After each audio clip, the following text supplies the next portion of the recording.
सर्वप्रथम भारत में कहाँ आया था? तो आपको याद रखना है कालीकट। वास्को डी गामा जो है वो सबसे पहले भारत में कालीकट बंदरगाह पे उतरा था। अगला क्वेश्चन आपसे कह रहा है कि सौर परिवार में कितने ग्रह होते हैं? तो याद रखना है 8 ग्रह हैं।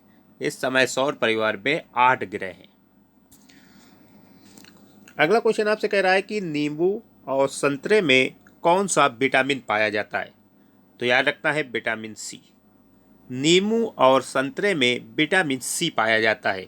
सभी खट्टे फलों में विटामिन सी पाया जाता है दोस्तों, आपको याद रखना है। अगला क्वेश्चन आपसे कह रहा है कि बैसाखी त्योहार जो है वो किस धर्म के लोग मनाते हैं? तो याद रखना है सिख धर्म के लोग। बैसाखी जो है वो सिख धर्म के लोग मनाते हैं बैसाखी त्यौहार। अगला क्वेश्चन आपसे कह रहा है कि त्रिस्तरीय पंचायती राज व्यवस्था में सर्वोच्च स्थान पर क्या होता है, यानी सबसे ऊपर स्थान किसका होता है त्रिस्तरीय पंचायती राज व्यवस्था में? तो याद रखना है जिला परिषद का। जिला परिषद का स्थान सबसे ऊपर होता है त्रिस्तरीय पंचायती राज व्यवस्था में। अगला क्वेश्चन आपसे कह रहा है कि मणिपुर की राजधानी क्या है? तो याद रखना है इम्फाल। मणिपुर की राजधानी इम्फाल है। अगला क्वेश्चन आपसे कह रहा है कि लक्षद्वीप की राजधानी कहाँ है? तो याद रखना है करवती। कर्णावती जो है वो लक्षद्वीप की राजधानी है। अगला क्वेश्चन आपसे कह रहा है कि भारतीय इतिहास का सबसे प्राचीन काल कौन सा है? तो याद रखना है सिंधु सभ्यता। भारतीय इतिहास का सबसे प्राचीन काल यानी पुराना काल है सिंधु सभ्यता। अगला क्वेश्चन आपसे कह रहा है कि किस स्थान पर तेल रिफाइनरी कारखाना स्थित है? तो याद रखना है बरौनी में। तेल रिफाइनरी कारखाना बरौनी में स्थित है दोस्तों। अगला क्वेश्चन का आपसे कह रहा है कि कौन सा राज्य भारत के सबसे पूर्वी भाग में स्थित है? तो आपको याद रखना है अरुणाचल प्रदेश। भारत का जो अरुणाचल प्रदेश है वो भारत के सबसे पूर्वी भाग में स्थित है। अगला क्वेश्चन आपसे कह रहा है कि कौन सी रेखा विषुवत रेखा के समांतर होती है? तो आपको याद रखना है अक्षांश रेखा। अक्षांश रेखा जो है वो विषुवत रेखा के समांतर होती है दोस्तों। अगला क्वेश्चन आपसे कह रहा है कि डिस्कवरी ऑफ इंडिया नामक पुस्तक किसने लिखी है? तो याद रखना है जवाहरलाल नेहरू ने। जवाहरलाल नेहरू ने डिस्कवरी ऑफ इंडिया नामक पुस्तक लिखी है। अगला क्वेश्चन आपसे कह रहा है कि कौन सी नदी महाराष्ट्र के नासिक से निकलती है? तो याद रखना है गोदावरी। गोदावरी नदी जो है वो महाराष्ट्र के नासिक से निकलती है दोस्तों। अगला क्वेश्चन आपसे कह रहा है कौन सा देश नाथुला दर्रा के पार है, यानी नाथुला दर्रा के उस पार है? तो याद रखना है चीन। चीन देश जो है वो नाथुला दर्रा के पार है। अगला क्वेश्चन आपसे कह रहा है कि शहनामा किसकी कृति है? तो याद रखना है फिरदौसी की। शहनामा जो है वो फिरदौसी द्वारा लिखित पुस्तक है। अगला क्वेश्चन आपसे कह रहा है कि पुर्तगालियों की भारत में पहली फैक्ट्री कहाँ स्थापित हुई? तो याद रखना है कोचीन में।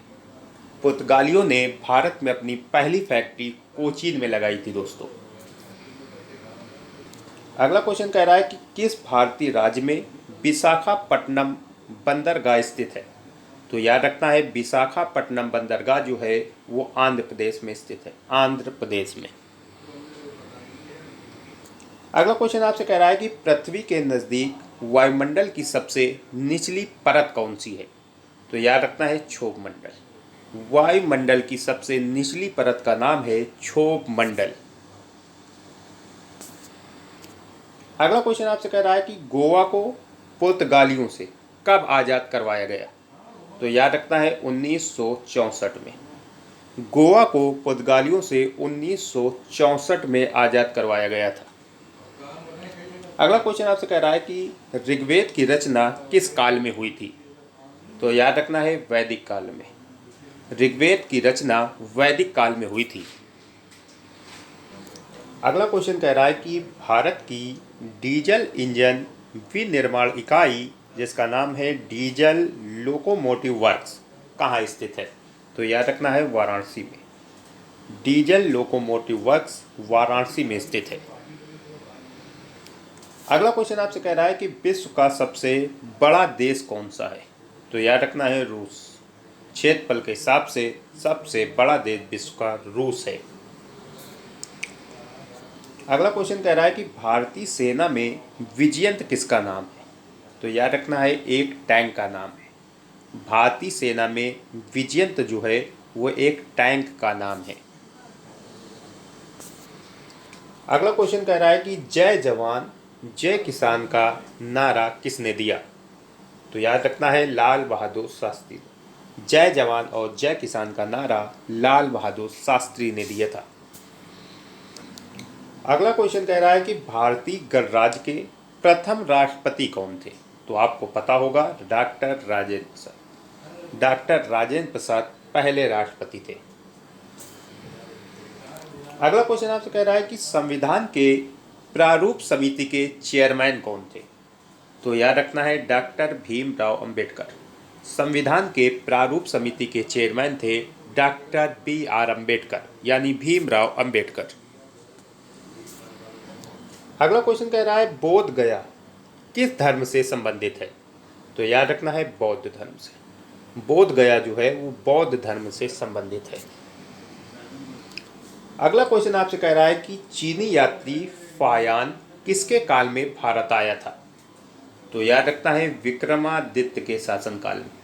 जिस समय चीनी यात्री फायान भारत आया था उस समय भारत में विक्रमादित्य का शासनकाल था। अगला क्वेश्चन आपसे कह रहा है कि भारत का सर्वाधिक शिक्षित राज्य कौन सा है? तो याद रखना है केरल। भारत का सबसे ज्यादा शिक्षित राज्य केरल है। अगला क्वेश्चन आपसे कह रहा है कि संस्कार कितने प्रकार के होते हैं? तो याद रखना है 16 प्रकार के होते हैं। संस्कार जो है वो 16 प्रकार के होते हैं दोस्तों। अगला क्वेश्चन आपसे कह रहा है कि इनकलाब जिंदाबाद का नारा सर्वप्रथम किसने दिया था? तो सरदार भगत सिंह। इनकलाब जिंदाबाद का नारा सबसे पहले सरदार भगत सिंह ने दिया था। अगला क्वेश्चन कह रहा है कि हॉकी खेल में प्रत्येक टीम में कितने खिलाड़ी होते हैं? तो याद रखना है 11। हॉकी खेल में प्रत्येक टीम में 11-11 खिलाड़ी होते हैं। अगला क्वेश्चन आपसे कह रहा है कि चाचा जी के नाम से कौन जाने जाते हैं? तो याद रखना है पंडित जवाहरलाल नेहरू को चाचा जी कहा जाता है। अगला क्वेश्चन आपसे कह रहा है कि पुर्तगालियों का भारत में पहला गवर्नर कौन था? तो याद रखना है अल्मीडा। पुर्तगालियों का भारत में पहला गवर्नर था अल्मीडा। अल्मीडा नाम था इसका। अगला क्वेश्चन आपसे कह रहा है कि भारत का सर्वोच्च पुरस्कार क्या है? तो याद रखना है भारत रत्न। भारत का सबसे सर्वोच्च पुरस्कार भारत रत्न है। अगला क्वेश्चन आपसे कह रहा है कि हिंदू विवाह कुल कितने प्रकार के होते हैं? तो याद रखना है 8 प्रकार के। हिंदू विवाह जो हैं वो 8 प्रकार के होते हैं। कुल 8 प्रकार के होते हैं हिंदू विवाह। अगला क्वेश्चन आपसे कह रहा है कि अलीगढ़ किस उत्पाद के लिए मशहूर है? तो याद रखना है ताले बनाने के लिए। अलीगढ़ में ताले बहुत बनते हैं। ताले उत्पाद के लिए मशहूर है ये, ताला बनाने के लिए। अगला क्वेश्चन आपसे कह रहा है कि नील नदी के किनारे कौन सी सभ्यता का विकास हुआ था? तो याद रखना है मिस्र सभ्यता का। मिस्र सभ्यता का विकास हुआ था नील नदी के किनारे। अगला क्वेश्चन कह रहा है कि भारत का कौन सा शहर गुलाबी नगरी के नाम से जाना जाता है? तो आपको पता होगा जयपुर। भारत का जो जयपुर शहर है इसे गुलाबी नगरी कहा जाता है दोस्तों। Thanks for watching. सेशन पसंद आया तो लाइक करें, शेयर करें एंड चैनल पर नए हैं तो चैनल को सब्सक्राइब करके बेल आइकन जरूर दबा लें ताकि आपको हमारी वीडियो की नोटिफिकेशन सबसे पहले प्राप्त हो। थैंक्स। मिलते हैं अगली क्लास में।